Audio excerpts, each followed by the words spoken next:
Give me the next 30 minutes and I'll help you make the most of your 20s and your 30s. Number one is you want to take asymmetric bets.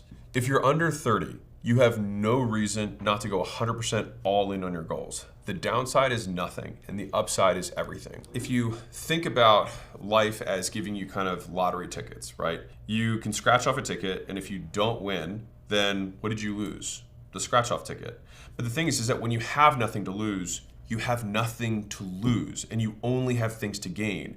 And so the objective when you have as little as you can is to take as many shots as possible, because your downside is zero, right? And so it's the only time in your career where you can take more shots than anyone else. And so the reason, or the fact that people don't take shots, and myself included when I was younger, I was so afraid to take a shot, but the only reason that was holding me back was the belief that other people, who I don't even talk to anymore, would somehow judge me as a quote failure. You never actually start from scratch ever again, because every time after the first time you start from scratch, you start with an experience.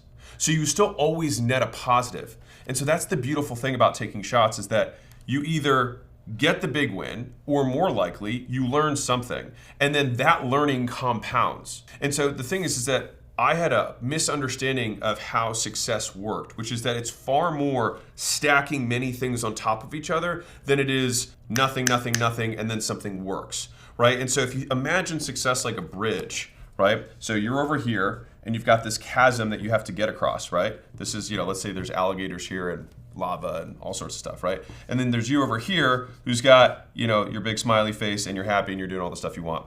The thing is that I thought that I just kept wanting to jump over this gap over and over again and think like, if I just jumped hard enough, or if I had the right opportunity, that's what would do it. But more likely than not, it's really like you install these bricks on the path, and you keep walking, and it's like, okay, well, I fall here. Okay, well, I'll fix this one later. And then you take and then you start again, and then you fall here, and then you fix this, and you keep going, and then you fall here, and then you fix this, and then all of a sudden you make it all the way across. And that's what it looks like, or what the experience of kind of becoming the overnight success is. And that's why so many people talk about it, where it doesn't happen at all and then it happens all at once. It's not that it happens all at once. The actual outcome of getting a system to work all the way through, that is binary. But the process of building the system is actually very linear.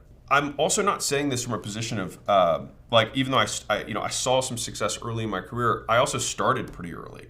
And so I had 9 failed businesses, 9, before I had one that really worked. And so I bring this up to say that, I don't know what failure you're on right now. Maybe you're on 0 failures, you're on 1 failure or 2 failures, but you have way more failures in you. At the end of the day, one of the big realizations I had is that